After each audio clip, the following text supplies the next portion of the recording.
Good morning and welcome to Tuesdays with the Pilgrim as we continue reading C.S. Lewis's book, The Great Divorce, with Chapter 4. As the solid people came nearer still, I noticed that they were moving with order and determination, as though each of them had marked his man in our shadowy company. There are going to be affecting scenes, I said to myself. Perhaps it would not be right to look on. With that, I sidled away on some vague pretext of doing a little exploring. A grove of huge cedars to my right seemed attractive, and I entered it. Walking proved difficult.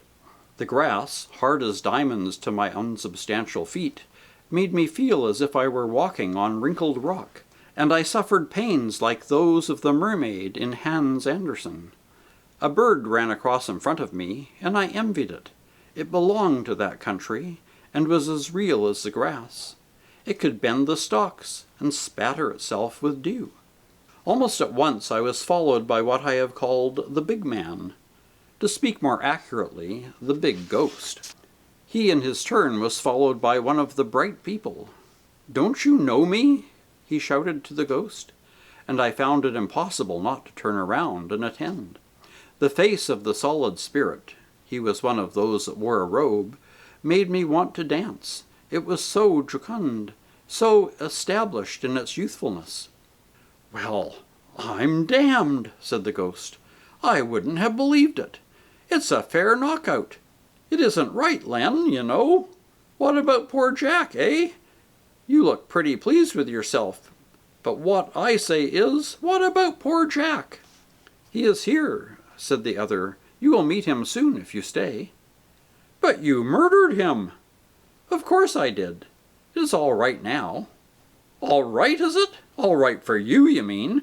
But what about the poor chap himself, lying cold and dead?" "But he isn't. I've told you. You will meet him soon. He sent you his love." "What I'd like to understand," said the big ghost, "is what you're here for, as pleased as Punch. You, a bloody murderer, while I've been walking the streets down there and living in a place like a pigsty all these years." "That is a little hard to understand at first, but it is all over now. You will be pleased about it presently. Till then there is no need to bother about it." "No need to bother about it? Aren't you ashamed of yourself?" "No, not as you mean, but I do not look at myself. I have given up myself. I had to, you know, after the murder. That was what did it for me. And that was how everything began." "Personally," said the big ghost with an emphasis, which contradicted the ordinary meaning of the word, "personally, I'd have thought you and I ought to be the other way round. That's my personal opinion." "Very likely we soon shall be," said the other, "if you'll stop thinking about it."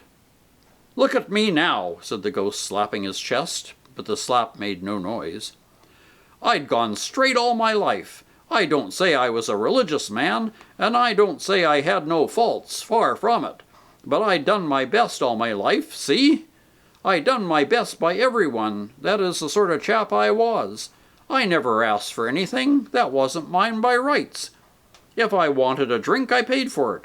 If I took my wages, I done my job, see? That's the sort I was, and I don't care who knows it." "It would be much better not to go on about that now." "Who's going on? I'm not arguing. I'm just telling you the sort of chap I was, see? I'm asking for nothing but my rights. You may think you can put me down because you're dressed up like that, which you weren't when you worked under me. And I'm only a poor man, but I got to have my rights same as you, see?" "Oh no, it's not so bad as that. I haven't got my rights, or I should not be here. You will not get yours either. You'll get something far better, never fear." "That's just what I say. I haven't got my rights. I've always done my best. I've never done anything wrong. And what I don't see is why I should be put below a bloody murderer like you."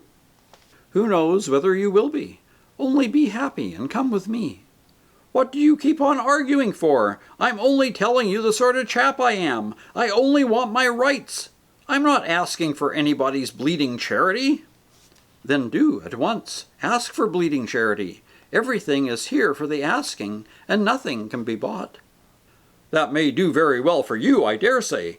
If they choose to let in a bloody murderer, all because he makes a poor mouth at the last moment, that's their lookout.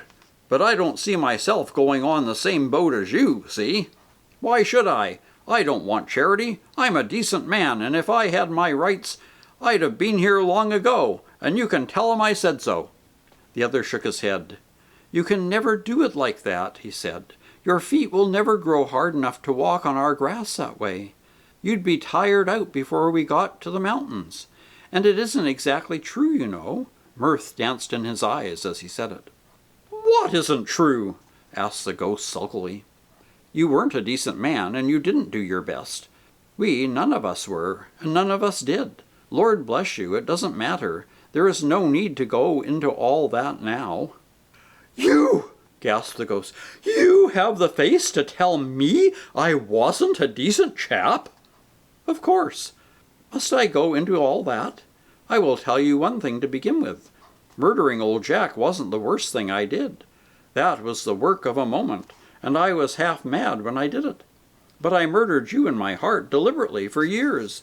I used to lie awake at nights thinking about what I'd do to you if I ever got the chance. That is why I have been sent to you now, to ask your forgiveness, and to be your servant as long as you need one, and longer if it pleases you. I was the worst, but all the men who worked under you felt the same. You made it hard for us, you know, and you made it hard for your wife, too, and for your children." "You mind your own business, young man," said the ghost. "None of your lip, see? Because I'm not taking any impudence from you about my private affairs." "There are no private affairs," said the other. "And I'll tell you another thing," said the ghost. "You can clear off, see? You're not wanted. I may be only a poor man, but I'm not making pals with a murderer, let alone taking lessons from him. Make it hard for you and your like, did I? If I had you back there, I'd show you what work is." "Come and show me now," said the other with laughter in his voice. "It will be a joy going to the mountains, but there will be plenty of work. You don't suppose I'd go with you? Don't refuse, you'll never get there alone, and I am the one who was sent to you." "So that's the trick, is it?" shouted the ghost, outwardly bitter, and yet I thought there was a kind of triumph in its voice. It had been entreated, it could make a refusal, and this seemed to be a kind of advantage. "I thought there'd be some damn nonsense. It's all a click, a bloody click. Tell them I'm not coming, see? I'd rather be damned than go along with you. I came here to get my rights, see? Not to go sniveling along on charity tied to your apron strings. If they're too fine to have me without you, I'll go home." It was almost happy now that it could, with a sense of threaten. "That's what I'll do," it repeated. "I'll go home. I didn't come here to be treated like a dog. I'll go home. That's what I'll do. Damn and blast the whole pack of you." In the end, still grumbling, but whimpering also a little as it picked its way over the sharp grasses, the ghost made off. And that's the end of Chapter 4. Next week we'll continue with Chapter 5. Until then, take care, stay safe, and God bless.